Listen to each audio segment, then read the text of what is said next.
साथियों का स्वागत है।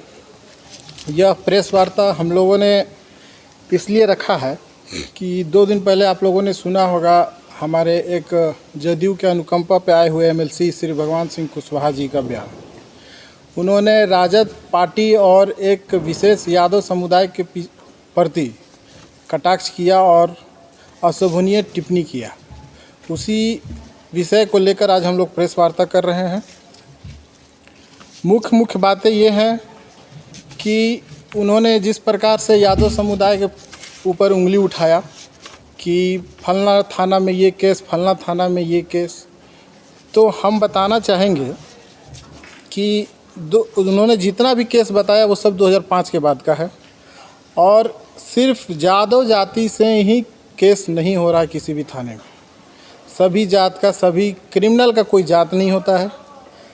और एक बात जो मुख्य बात मैं बताने के लिए आप लोगों को बुलाया हूँ कि आजकल वो दलित पिछड़ों का हितैषी बन रहे हैं, तो उनको मैं पूछना चाहूँगा कि उस दिन कहाँ थे जिस दिन उनका भतीजा नीरज कुशवाहा दुल्हिनगंज बाज़ार पर नट समुदायों को दौड़ा कर पीट रहा था, जिसका दैनिक भास्कर का मैं आपको क्लिप दिखा रहा हूँ, जिसमें लिखा हुआ है आरोपी मुखिया ने कहा मुझ पर किया गया हमला।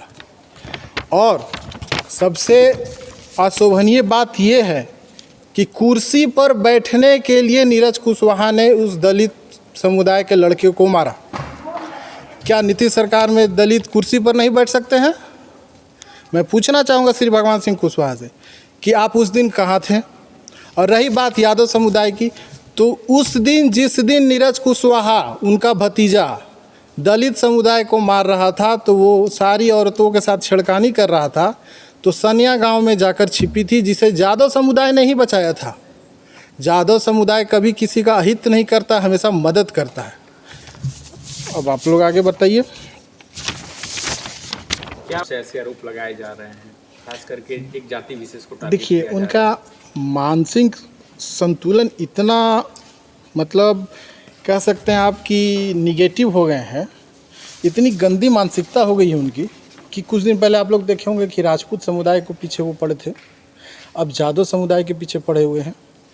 और हद तो तब होगी कि जब वो मतलब स्पेशल डिटेल्स निकाल के केस के बारे में बता रहे हैं कि यादव बनाम फलना, यादव बनाम फलना। क्या पूरे भोजपुर जिला में सिर्फ यादव पर ही केस है और किसी पर केस नहीं है? अगर कार्ड खेल रहे हैं अपना वोट बैंक बनाने के लिए, कभी धोबी, कभी राजपूत, कभी यादव, कभी भूमियार जैसे शब्दों का यूज कर रहे हैं मीडिया के सामने, इतने संवैधानिक पद पर होकर ये ऐसे शब्दों का जाति सूचक यूज कर रहे हैं, ये समाज में विष फैलाने की काम कर रहे हैं। और इनका यही मोटिव है कि हम जाति कार्ड खेल कर अपना वोट बैंक इकट्ठा करें। ये उनका सोच है। आरजेडी एक ऐसी पार्टी है जो दलित पिछड़ों को आवाज़ दिया है, इज्जत सम्मान दिया है। आदरणीय लालू प्रसाद यादव जी ने 90 के दशक के जो दलितों का आवाज़ बुलंद किए, और हमारे नेता प्रतिपक्ष तेजस्वी यादव जी ने जो 17 महीने में कार्यकाल में जो राजनीति का डेफिनेशन बदल दिया, नीतीश कुमार को नौकरी देने सिखाया, नरेंद्र मोदी जी को जाति जनगणना करने पर मजबूर किया, वो है आरजेडी। सबसे पहली बात कि किसी भी क्रिमिनल का कोई जात नहीं होता, चाहे वो राजपूत समाज हो, चाहे भूमिया समाज हो, यादव समाज हो। इस चीज़ के प्रति हमारे नेता ने पहले भी बयान दिया है कि दोषियों पर कार्रवाई कीजिए और निर्दोष को फंसाइए नहीं। बट यहाँ इस सरकार में अगर आप एनडीए समर्थक हैं तो आप मर्डर करके भी आइएगा तो आपको बचा लेगी ये सरकार, और निर्दोष को फंसा कर केस को दबा देगी। आज तक तो हम धुरवा गैंग का नहीं सुने हैं। प्रशासन बताएगी कि धुरवा गैंग कहाँ है, क्या फल फूल रहा है। अगर फल फूल रहा है तो प्रशासन क्या कर रही है? ये तो गैंग लेके घूमते हैं। आपकी जानकारी के लिए मैं बता दूं, हेतमपुर के पूर्व मुखिया विश्वनाथ सिंह के भतीजा राणा सिंह का मर्डर किसने किया? चरवानी के रामराज यादव का मर्डर किसने किया? 29 मार्च 1993 नवादा बैन में राम लक्ष्मण जी के पत्नी का सिंदूर मिटाने का काम किसने किया? इचरी कांड किसने किया? डॉक्टर राधिका रमन सिंह का अपहरण किसने किया? और सबसे आप लोगों ने भी देखा होगा जितने अभियुक्त थे इसमें, आज वो सब उनके अगल बगल दिखते हैं। चाहे लहरपा प्रेस कांड के पीछे देख लीजिए, चाहे कल जो प्रेस कांड किए उसके पीछे देख लीजिए।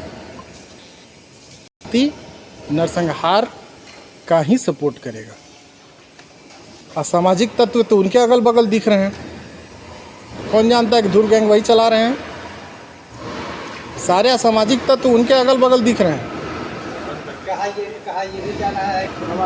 क्या अपने राजनीतिक फायदा के लिए सब बयान दे रहे हैं? ऐसा कुछ हो भी नहीं सकता है दूर तक। ठीक है, नेता प्रतिपक्ष सिर्फ नौकरी की बात करते हैं, विकास की बात करते हैं, दोषियों पर कार्रवाई की बात करते हैं।